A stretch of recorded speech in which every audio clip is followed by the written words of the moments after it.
മലയാളത്തിൻ്റെ അഭിമാനമായ, മലയാളത്തിൻ്റെ എന്നല്ല ഇന്ത്യയുടെ തന്നെ അഭിമാനമായ മഹാനടനാണ് മോഹൻലാൽ.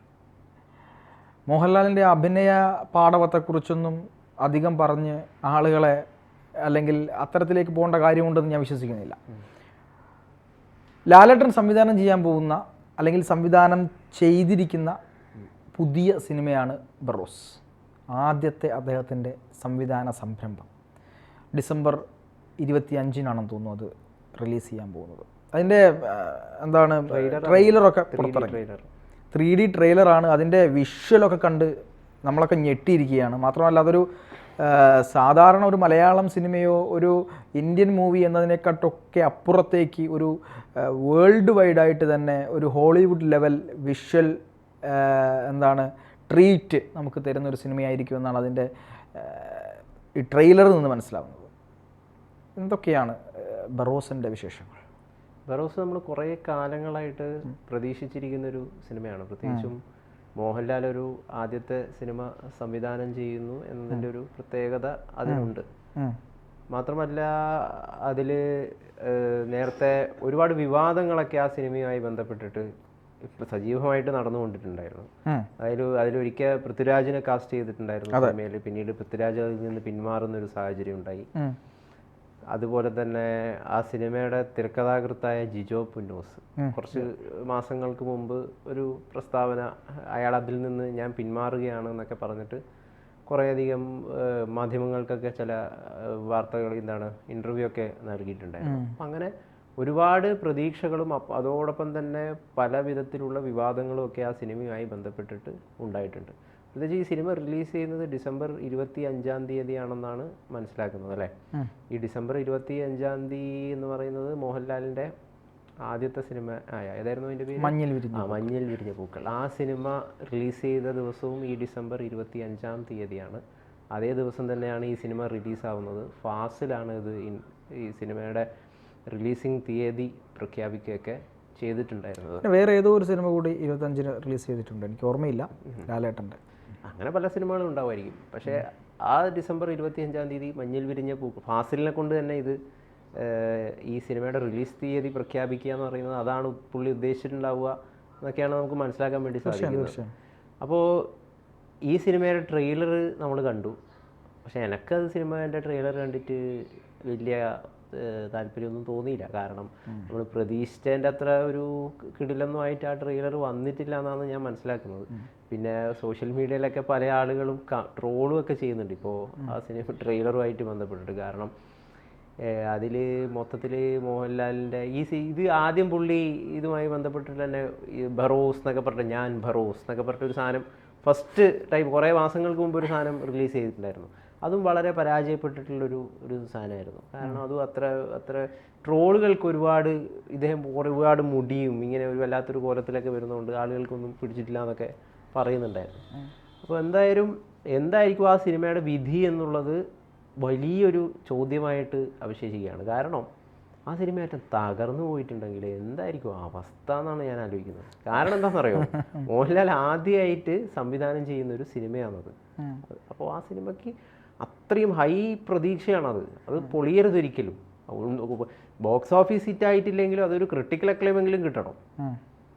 നിരൂപകർക്കിടയിലെങ്കിലും ശ്രദ്ധ നേടിയാൽ മതി.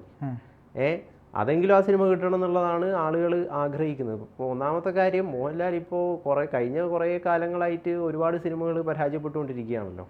അതുകൊണ്ട് ഇപ്പോൾ നന്നാവുന്നതിൻ്റെ ഒരു പാതയിലാണ് അദ്ദേഹം എന്നാണ് തോന്നുന്നത്. കാരണം ഇപ്പോൾ തരുൺ മൂർത്തിൻ്റെ കൂടെ എല്ലാം ചില സിനിമകളൊക്കെ തുടരുമെന്ന് പറയുന്ന സിനിമ, പിന്നെ അതുപോലെ ലൈനപ്പിലൊക്കെ ഒരുപാട് നല്ല സിനിമകളുണ്ട്. അപ്പോൾ എമ്പുരാനുണ്ട്. മോഹൻലാൽ നന്നാവുന്ന ഒരു ലക്ഷണങ്ങൾ കാണിച്ചു തുടങ്ങുന്നുണ്ട്. അദ്ദേഹം നന്നാവട്ടെ എന്നാണ് അദ്ദേഹത്തെ ഇഷ്ടപ്പെടുന്ന ഒരുപാട് പ്രേക്ഷകരും ഒക്കെ പറഞ്ഞുകൊണ്ടിരിക്കുന്നത്. കാരണം മമ്മൂട്ടി, നേരത്തെ ഒരു വർത്താനമുണ്ട്, മമ്മൂട്ടി എപ്പോഴൊക്കെ നല്ല സിനിമകൾ ചെയ്യുന്നു, മമ്മൂട്ടി എപ്പോഴൊക്കെ നന്നാവുന്നു അന്നേരം മോഹൻലാൽ നന്നാവുന്നു. കാരണം ഇവർ തമ്മിലൊരു കോമ്പറ്റീഷൻ ഉണ്ട്. ശരിക്കും പറഞ്ഞു കഴിഞ്ഞാൽ മമ്മൂട്ടി എല്ലാം കിടില ഇറക്കുന്ന ഓരോ സിനിമയും ഹിറ്റും ക്രിട്ടിക്കൽ അക്ലെയിമും നേടിക്കൊണ്ടിരിക്കുക. അപ്പോൾ മോഹൻലാലിനെ ഇനി പിടിച്ചു നിൽക്കണമെങ്കിൽ നല്ല സിനിമകൾ ചെയ്തേ പറ്റുള്ളൂ എന്ന് പറയുന്നൊരു അവസ്ഥയിൽ നിൽക്കുകയാണ്. അപ്പം ബറോസിൻ്റെ ട്രെയിലർ എനിക്ക് വലിയ പ്രതീക്ഷയൊന്നും തന്നിട്ടില്ല. അത് 3D ട്രെയിലറാണ്. അദ്ദേഹം മൊട്ടയൊക്കെ അടിച്ചിട്ടാണ് അതിൽ ഗെറ്റപ്പ്. അതൊരു നല്ലൊരു സാധനമാണ്. കാരണം ഈ നമ്മൾ മോഹൻലാലിനെ അങ്ങനെ മുട്ടയൊന്നും അടിച്ചിട്ട് അധികമൊന്നും കണ്ടിട്ടില്ല, അങ്ങനത്തെ ഗെറ്റപ്പിലൊന്നും കണ്ടിട്ടില്ല. ഗെറ്റപ്പ് വൈസൊക്കെ വളരെ നന്നായിട്ടുണ്ട്. അപ്പോൾ എന്താണെന്നുള്ളത് നമുക്ക് കണ്ടറിയാം. പാർത്ഥന് എന്ത് തോന്നുന്നു? അല്ല, ബറോസിനെ സംബന്ധിച്ചിടത്തോളം ഞാൻ ആദ്യമേ തന്നെ പറയുന്നൊരു കാര്യമുണ്ട്.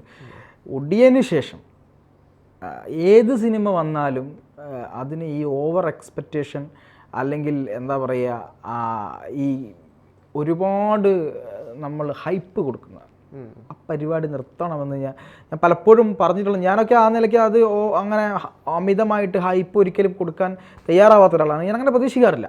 കാരണം നമ്മൾ ഓവർ ഹൈപ്പ് കൊടുത്ത് അങ്ങനെ പ്രതീക്ഷിച്ച ആളുകൾ വരുമ്പോൾ, പ്രത്യേകിച്ച് മോഹൻലാലിൻ്റെ അഭിനയ മികവ് കണ്ടു വളർന്നവരാണ് മലയാളികൾ. അദ്ദേഹത്തിൻ്റെ അടുത്ത് നിന്ന് എത്രത്തോളം പ്രതീക്ഷിക്കുമെന്ന് നമുക്ക് കൃത്യമായിട്ട് അറിയാം. ഒരു പരിധിക്കപ്പുറത്തേക്ക് മലയാളികൾ പ്രതീക്ഷിക്കും. അപ്പോൾ പ്രതീക്ഷിക്കുന്നതിലും അപ്പുറം ചില സിനിമകളിൽ മോഹൻലാൽ കൊടുത്തിട്ടുണ്ട്. അതുകൊണ്ടാണ് നരസിംഹം മുതൽ ഇങ്ങോട്ട് അവിടുന്ന് സേതുമാധവനിൽ തുടങ്ങി അവിടുന്ന് ഒരുപാട് പേരെടുത്ത് പറയാനൊന്നുമില്ല, അങ്ങനെ ഒരുപാട് സിനിമകളിൽ മോഹൻലാൽ ആക്ഷൻ സിനിമകളിലും അല്ലെങ്കിൽ വൈകാരികമായ സിനിമകളിലും പ്രണയരംഗങ്ങളിലുമൊക്കെ പ്രേക്ഷകർ വിചാരിക്കുന്നതിനപ്പുറത്തേക്ക് കൊടുത്ത നടനാണ് മോഹൻലാൽ. കണ്ണുകൾ പോലും കൈവിരലുകൾ പോലും അദ്ദേഹത്തിൻ്റെ അഭിനയിക്കുമെന്ന് നിരൂപകർ പറഞ്ഞ സതയം എന്ന സിനിമയ്ക്കകത്ത് മോഹൻലാലിൻ്റെ കണ്ണുകളിൽ ഒരു ഭ്രാന്തമായ, അതായത് യഥാർത്ഥത്തിൽ പറയുകയാണെങ്കിൽ ഈ എന്താണ്, ഒരു സൈക്കിക് ഡിസോർഡറുള്ള ഒരു മനുഷ്യൻ്റെ, മാനിയാക്കായിട്ടുള്ളൊരു മനുഷ്യൻ്റെ റോൾ ചെയ്യുമ്പോൾ യഥാർത്ഥത്തിൽ മാനിയാക്കായി നിൽക്കുന്ന ഒരാളുടെ കണ്ണുകളിൽ വരുന്ന തിളക്കം ആ അഭിനയ സമയത്ത് അദ്ദേഹത്തിൻ്റെ കണ്ണുകളിൽ വന്നു എന്ന് പ്രശസ്തനായ സൈക്കാട്രിസ്റ്റ് പറഞ്ഞിട്ടുണ്ട്. അത് പറഞ്ഞിട്ടുണ്ടാവും. പക്ഷേ എന്നാ പ്രശ്നം എന്നറിയാം, ഇപ്പോഴും മോഹൻലാലിൻ്റെ ഒരു നല്ല സിനിമ ഏതാണെന്ന് അന്വേഷിച്ച് പോകുമ്പോൾ നമ്മൾ ഈ 90s പോകുന്നു. നമുക്ക് 2000 വളരെ ചുരുക്കം ചില ചിത്രങ്ങളെ അദ്ദേഹത്തിൻ്റെ നല്ല സിനിമകളെന്ന് പറയാനുള്ളൂ. അത് ശരിക്കും പറഞ്ഞു കഴിഞ്ഞാൽ ഞാൻ അദ്ദേഹത്തെ ഇഷ്ടപ്പെടുന്നൊരു നടൻ തന്നെ. പക്ഷേ നടനെ സംബന്ധിച്ച് 90s തന്നെ. മമ്മൂട്ടീൻ്റെ പക്ഷെ നമുക്ക് നോക്കുകയാണെങ്കിൽ, മമ്മൂക്കാൻ്റെ നോക്കുകയാണെങ്കിൽ ഒരുപാട് സിനിമകളുണ്ട്. 2000 തന്നെ ഇറങ്ങിയ ഒരുപാട് അദ്ദേഹത്തിൻ്റെ നല്ല ചിത്രങ്ങൾ, അദ്ദേഹത്തിൻ്റെ അഭിനയം കാഴ്ചവെച്ച ഒരുപാട് നല്ല ചിത്രങ്ങളുണ്ട്. മോഹൻലാൽ ഫാൻസ് പ്രത്യേകിച്ചും അദ്ദേഹത്തിൻ്റെ നല്ല ചിത്രങ്ങൾ എന്ന് പറയുമ്പം കൂടുതലും നമ്മൾ സെലക്ട് ചെയ്യാൻ വേണ്ടി പോകുന്നത് 90s. അതൊരു നടനെ സംബന്ധിച്ചിടത്തോളം വലിയ രീതിയിലുള്ളൊരു പരാജയമാണെന്നാണ് ഞാൻ മനസ്സിലാക്കുന്നത്. ഈ ആക്ടർ മുരളി ഒരു ഇൻ്റർവ്യൂവിൽ, ജോണി ലൂക്കോസിൻ്റെ ഒരു ഇൻ്റർവ്യൂവിലാണെന്ന് തോന്നുന്നു, ഒരു നടന് വേണ്ട ഏറ്റവും വലിയൊരു ക്വാളിറ്റി എന്താണെന്ന് വെച്ച് കഴിഞ്ഞാൽ, ആ നടൻ ഏത് നടനാണോ സ്വയം ആവർത്തിക്കാതിരിക്കുന്നത് അയാളൊരു നല്ല നടനാണ്. മോഹൻലാൽ നിരന്തരമായിട്ട് ആവർത്തിച്ചുകൊണ്ടേയിരിക്കുന്ന ഒരു നടനാണ്. ഞാൻ അദ്ദേഹത്തിൻ്റെ നടനിലെ മോശമായിട്ട് കാണുകയല്ല, പക്ഷെ അദ്ദേഹം ക്യാരക്ടറിനെ പിക്ക് ചെയ്യുന്ന രീതിയിൽ, ഒരു ക്യാരക്ടറിനെ ഇതാക്കുന്ന രീതിയിലൊക്കെ വളരെ വളരെ ശ്രദ്ധ ചെലുത്തുന്നില്ല എന്നുള്ളൊരു ആക്ഷേപം അല്ലെങ്കിൽ വിമർശനം ഒരുപാട് കോണുകളിൽ നിന്ന് വരുന്നുണ്ട്. അത് അദ്ദേഹം ശ്രദ്ധിക്കണം. കാരണം അദ്ദേഹത്തിൻ്റെ നടനെ ഇഷ്ടപ്പെടുന്ന ആളുകളാണ് ഇത്തരം വിമർശനങ്ങൾ ഉന്നയിക്കുന്നത്. ഇത് ആരാധകരും ശ്രദ്ധിക്കണം. അദ്ദേഹത്തിൻ്റെ ഈ വേണ്ടാത്ത രീതിയിൽ ഇങ്ങനെ എടുത്ത് തലയിൽ ഉയർത്തി വെച്ചിട്ട് ഈ ആരാധകർ ഈ ഓരോ കളികൾ നടത്തുന്നുണ്ടല്ലോ, അത് ശരിക്കും പറഞ്ഞു കഴിഞ്ഞാൽ അദ്ദേഹത്തിൻ്റെ നടനെ ഇല്ലാതാക്കുന്നു എന്നുള്ളൊരു ഒരു ദുഃഖമാണ് എനിക്ക് പങ്കുവെക്കാനുള്ളത്. അല്ല, അത് ശരിയായിരിക്കാം. പക്ഷേ 2000 തന്നെയല്ലേ നരൻ ഇറങ്ങിയത്? 2000 തന്നെയല്ലേ ഈ പറയുന്ന സത്യൻ അന്തക്കാടിൻ്റെ ഈ സിനിമയുടെ പേരെന്തായിരുന്നു, പേര് മറന്നു. അതുപോലെ തന്നെ 2000 തന്നെയാണ് മോഹൻലാലിൻ്റെ ഏറ്റവും മികച്ച സിനിമ എന്ന് ഞാനൊക്കെ വിചാരിക്കുന്ന ബ്ലസ്സിയുടെ ഭ്രമരം ഇറങ്ങിയത് 2000. ഇങ്ങനെ ഒരുപാട് സിനിമ 2000 ഇറങ്ങിയിട്ടുണ്ട്. പക്ഷേ ഞാൻ മോഹൻലാലിലെ അഭിനയം നടനെന്ന നിലയ്ക്ക് അദ്ദേഹത്തിനൊരു ബുദ്ധിമുട്ട് വന്നു എന്ന് ഞാൻ കണ്ടത് ഒടിയന് ശേഷമാണ്. ഒടിയൻ എന്ന് പറയുന്ന സിനിമയ്ക്കകത്ത് അദ്ദേഹത്തിൻ്റെ ഏറ്റവും വലിയ പ്രത്യേകത അദ്ദേഹത്തിൻ്റെ ശരീരത്തോടൊപ്പം അദ്ദേഹത്തിൻ്റെ മുഖം വളരെ ഫ്ലെക്സിബിളായി അദ്ദേഹത്തിന് അഭിനയിക്കാൻ പറ്റും. അദ്ദേഹത്തിൻ്റെ മോഹൻലാലിൻ്റെ ഫ്ലെക്സിബിലിറ്റി, അല്ലെങ്കിൽ ഇപ്പം കമലദളം എന്ന് പറയുന്ന ഒരു സിനിമ മമ്മൂട്ടി ചെയ്താൽ എങ്ങനെ ഇരിക്കും? അതൊരു വലിയ ചോദ്യമാണ്. ഒരു നടനെന്നാൽ, പെർഫെക്റ്റ് നടനെന്നാൽ പറയുമ്പോൾ ഒരു ഡാൻസറുടെ വേഷം ചെയ്യണം, ഒരു കഥകളി വേഷം ചെയ്യണം, പഠിച്ച് ചെയ്യാനും പറഞ്ഞാൽ മമ്മൂട്ടിക്ക് എത്രത്തോളം സാധിക്കുമെന്ന് എനിക്ക് വലിയ സംശയമുണ്ട്. പക്ഷേ അത് മോഹൻലാൽ പഠിച്ചിട്ടൊന്നുമല്ല കമലദളം എന്ന് പറഞ്ഞ സിനിമ ചെയ്തത്, അത് രാജശില്പികൾ ചെയ്തത്. അങ്ങനത്തെ ഒരുപാട് കാര്യങ്ങളുണ്ട്. പക്ഷേ ബോട്ടോക്സ് ഇഞ്ചക്ഷൻ എന്ന് പറയുന്ന ഒരു ഇഞ്ചക്ഷൻ അദ്ദേഹത്തിൻ്റെ മുഖത്തിന്, ഒടിയൻ്റെ സമയത്ത് അദ്ദേഹം എടുത്തതോടുകൂടി അദ്ദേഹത്തിൻ്റെ മുഖത്തിൻ്റെ മസിൽസിന് കാര്യമായ ബുദ്ധിമുട്ട് സംഭവിക്കുകയും അതിനെ അതിജീവിച്ചുകൊണ്ടാണ് അദ്ദേഹം അഭിനയിക്കുന്നത്. നമ്മൾക്കിപ്പോൾ ശാരീരികമായൊരു പ്രശ്നം വന്നു കഴിഞ്ഞാൽ, താടിയെടുക്കാത്തത് ഇതാണ്. ഈ ശാരീരികമായൊരു ബുദ്ധിമുട്ട് വന്നാൽ, ഇപ്പം ജഗദീഷ് ശ്രീകുമാർ മലയാളം കണ്ട ഏറ്റവും മികച്ച നടനല്ലേ? അദ്ദേഹം ഇപ്പോൾ അഭിനയിക്കുന്നുണ്ടോ? അദ്ദേഹം ഒരു സിനിമയ്ക്കകത്ത് ഇപ്പോഴത്തെ മുഖം കാണിച്ചു. എന്തായിരുന്നു? നിശ്ചലമായി നിന്നുകൊണ്ടാണ് CBIയിൽ അദ്ദേഹം അഭിനയിച്ചത്. അത് അദ്ദേഹത്തിൻ്റെ ശാരീരിക പ്രശ്നമാണ്. അത്തരത്തിലൊരു പ്രശ്നം മോഹൻലാലിനുണ്ടാ എന്നുള്ളതാണ് യാഥാർത്ഥ്യം. അദ്ദേഹത്തിന് ട്രീറ്റ്മെൻറ്റ് എടുക്കുന്നുണ്ട്, അദ്ദേഹത്തിന് രക്ഷപ്പെട്ട് നന്നായി ഇമ്പ്രൂവായി വരുന്നുണ്ട്, റെഡിയായി വരുന്നുണ്ട്. അദ്ദേഹം താടിയെടുക്കാത്തതൊക്കെ ഈ പ്രശ്നം കൊണ്ടാണ് എന്നാണ് പറയപ്പെടുന്നത്. അങ്ങനെ ഒരു പ്രശ്നം അദ്ദേഹത്തിന് ഉണ്ടെങ്കിൽ അതൊരു ആരോഗ്യ പ്രശ്നമാണ്. പക്ഷേ ഈ പറയുന്നത് പോലെ മോഹൻലാലിൻ്റെ രണ്ടാമത്തെ പ്രശ്നമെന്ന് നമ്മളൊക്കെ കരുതുന്നത് ഈ ആറാട്ട് പോലത്തെ സിനിമ തിരഞ്ഞെടുക്കുന്നുണ്ട്. അത് അദ്ദേഹത്തിനോട് തന്നെ ചോദിച്ചപ്പോൾ, അതെ, മോൺസ്റ്റർ, അദ്ദേഹത്തിനോട് തന്നെ ചോദിച്ചപ്പോൾ എൻ്റെ വളരെ അടുത്ത് അദ്ദേഹം സ്ഥിരമായി ഡേറ്റ് കൊടുത്ത അല്ലെങ്കിൽ അടുത്ത് നിൽക്കുന്ന ആളുകളോട് നോ പറയാനുള്ളൊരു മടി അദ്ദേഹത്തിനുണ്ടായിരുന്നു. ആ നോ പറയാനുള്ള മടി അദ്ദേഹത്തെ കൊണ്ടുചെന്ന് എത്തിച്ചത് ഈ മോൺസ്റ്ററിലേക്കും ആറാട്ടിലേക്കും ഒക്കെയാണ്. പക്ഷേ അദ്ദേഹം ഇപ്പം കുറേ മാറി അത്തരം തുടർച്ചയായി ചില സിനിമകൾ വന്ന് അദ്ദേഹത്തിൻ്റെ കരിയറിൽ ഭയങ്കര ബുദ്ധിമുട്ടുണ്ടാക്കി. ഇതിനിടയിൽ മോഹൻലാൽ ഏതൊരു മാധ്യമത്തിന് ഒരു ഇൻ്റർവ്യൂ കൊടുത്തിട്ടുണ്ടായിരുന്നു. അതിൻ്റെ റീൽസൊക്കെ ഇൻസ്റ്റാഗ്രാമിൽ ഇങ്ങനെ കറങ്ങി നടക്കുന്നുണ്ട്. അതിൽ അദ്ദേഹം പറയുന്നത് എന്താണെന്ന് വെച്ച് കഴിഞ്ഞാൽ, ഇൻ്റർവ്യൂവറുടെ ചോദ്യം ഇതാണ്, പുതിയ ആളുകളുടെ കൂടെയൊക്കെ എന്തുകൊണ്ടാണ് സിനിമ ചെയ്യാത്തതെന്നുള്ളതാണ്. അപ്പം അദ്ദേഹം പറഞ്ഞത്, പുതിയ ആൾ ഇപ്പോൾ ഈ ശ്യാം പുഷ്കറിനെ പോലുള്ളവരൊക്കെ വന്ന് കഥ പറയുന്നുണ്ട്. പക്ഷേ ഇവരൊക്കെ കഥ എഴുതുമ്പോൾ ഉണ്ടാകുന്ന ഒരു പ്രശ്നം എന്താണെന്ന് വെച്ച് കഴിഞ്ഞാൽ, മോഹൻലാലിന് വേണ്ടിയിട്ട് കഥ എഴുതിയിട്ടാണ് ഇവർ വരുന്നത്. അതുകൊണ്ട് ഞാൻ പലതും അക്സെപ്റ്റ് ചെയ്യുന്നില്ല. നിങ്ങൾ മോഹൻലാലിന് വേണ്ടിയിട്ട് കഥ എഴുതാതെ വരും, എന്നാൽ മാത്രമേ ഒരു നല്ല സിനിമ ഉണ്ടാവുള്ളൂ, നല്ല കഥാപാത്രം ഉണ്ടാവുള്ളൂ. അതായത് ഇദ്ദേഹത്തിന് ഒരു പ്രശ്നം പറ്റിപ്പോയെന്താണെന്ന് വെച്ച് കഴിഞ്ഞാൽ, ഈ നരസിംഹം പോലുള്ള സിനിമയും ഈ നരം പോലുള്ള സിനിമകളൊക്കെ വലിയ വിജയമായി. ഈ വലിയ വിജയമായതിനു ശേഷം ആളുകൾക്ക് പിന്നെ ഇദ്ദേഹത്തെ ആ ഒരു രീതിയിലേ കാണാൻ പറ്റുന്നുള്ളൂ. നരനായിട്ടും നരസിംഹമായിട്ടും അല്ലാതെ വേറൊരു ക്യാരക്ടറായിട്ട് ഇദ്ദേഹത്തിനെ എഴുത്തുകാരനോ ചിന്തിക്കുമ്പോൾ പ്ലേസ് ചെയ്യാൻ പറ്റുന്നില്ല. അങ്ങനത്തെ ഒരു പ്രശ്നം ഉണ്ടായിട്ടുണ്ടെന്നാണ് എനിക്ക് തോന്നുന്നത്. അതായത് ഭ്രമരം പോലുള്ള സാധനം, അത് അത്തരം ക്യാരക്ടേഴ്സ്, എത്ര ക്യാരക്ടേഴ്സ് നിരന്തരമായിട്ട് അങ്ങനെ വന്നിട്ടില്ല. പ്രണയം നല്ല സിനിമയാണ്, ബ്ലസ്സിൻ്റെ തന്നെ ഒരു മാത്യൂസ് എന്ന് പറയുന്ന കഥാപാത്രം, ആ വീൽ ചെയറിലിരിക്കുന്നത് ഗംഭീര കഥാപാത്രമാണ്. അങ്ങനത്തെ എത്ര വയസ്സായിട്ടുള്ള കഥാപാത്രങ്ങൾ മോഹൻലാൽ ചെയ്തിട്ടുണ്ട്. പിന്നെ അതുപോലെ തന്നെ അദ്ദേഹത്തിന് ഏറ്റവും ഒടുവിൽ ഏറ്റവും അവസാനം സ്റ്റേറ്റ് അവാർഡ് കിട്ടിയതാണെന്ന് തോന്നുന്നു മറ്റേ ഈ സിനിമ കുഞ്ഞു മുഹമ്മദിൻ്റെ, മറ്റേ പാകിസ്ഥാനിൽ എന്തായിരുന്നു അതിൻ്റെ പേര്, ഞാൻ മറന്നുപോയി. ആ സിനിമയ്ക്കാണ് ഒടുവിൽ നാഷണൽ അവാർഡ് കിട്ടിയത്. ഒരു വയസ്സായിട്ടുള്ള ഒരാളായിട്ടാണ് അതിൽ അഭിനയിക്കുന്നത്. അങ്ങനത്തെ ക്യാരക്ടേഴ്സ് ഒന്നും പുള്ളി ചെയ്യുന്നില്ല. അതായത് പുള്ളിയിലെ അഭിനേതാവിനെ ഇല്ലാതാക്കുന്ന എന്തൊക്കെ പരിപാടികൾ ചെയ്യാം ആ രീതിയിലുള്ള, അതായത് നമ്മൾ ഇതൊരു ആർട്ടിസ്റ്റിന് പറ്റുന്ന ഏറ്റവും വലിയൊരു പ്രശ്നമാണെന്നാണ് ഞാൻ മനസ്സിലാക്കുന്നത്. കാരണം എന്താണെന്നറിയോ, ഇതും കൂടി പറഞ്ഞിട്ട് ഞാൻ പറഞ്ഞത് എന്താ പ്രശ്നം എന്ന് വെച്ച് കഴിഞ്ഞാൽ, ഈ പൈസക്ക് വേണ്ടിയിട്ട്, പൈസ വേണ്ടാന്നല്ല, പൈസ വേണം, പക്ഷേ ഈ പൈസക്ക് വേണ്ടിയിട്ടും ആളുകളെ തൃപ്തിപ്പെടുത്താനും വേണ്ടിയിട്ട് നമ്മളിങ്ങനെ പ്രൊഡക്റ്റ് കൊടുത്തുകൊണ്ടിരിക്കുമ്പോൾ എന്താ സംഭവിക്കുന്നതെന്ന് വെച്ച് കഴിഞ്ഞാൽ, നമ്മളുടെ ഉള്ളിലെ കല, നമ്മളുടെ ഉള്ളിലുള്ള ആർട്ടിസ്റ്റ് ഇല്ലാതായിക്കൊണ്ടിരിക്കുകയാണ്. അതായത് ആളുകൾക്ക് ഇതാണ് ഇഷ്ടം, അപ്പം ഞാൻ ഇത് ചെയ്യാം, ആളുകൾക്ക് എന്നെ മുണ്ട് മടക്കിയിട്ടും മീശ വിരിച്ചിട്ടുമാണ് ആളുകൾക്ക് ഇഷ്ടം, ഇതാണ് പൈസ കൊണ്ട് തരുന്നത്, അതുകൊണ്ട് ഞാനിത് ചെയ്യാമെന്ന് പറയുമ്പോൾ അവിടെ ഇല്ലാതാവുന്നത് ഒരു നടനാണ്. ആ ഒരു പോസിബിലിറ്റി ഉണ്ട്. എനിക്ക് അദ്ദേഹത്തിൻ്റെ കുറേ അധികം വർഷങ്ങളിൽ ഇഷ്ടപ്പെട്ട ഏതാനും കുറച്ച് സിനിമകളേ ഉള്ളൂ. അതിലൊന്ന് സ്പിരിറ്റാണ്, പിന്നെ ഒന്ന് ഏതാണ് നമ്മുടെ ഭ്രമരമുണ്ട്, തന്മാത്രയൊക്കെ ഉണ്ട്. അങ്ങനെ ഏതാനും ചില സിനിമകൾ മാത്രമേ കഴിഞ്ഞൊരു ഇത്രയും വർഷത്തിനിടയിൽ ഇഷ്ടപ്പെട്ടുള്ള സിനിമയുള്ളൂ. അപ്പോൾ ഈ ഒരു സാധനം മോഹൻലാൽ ഇപ്പം മനസ്സിലാക്കി തുടങ്ങിയിട്ടുണ്ട്.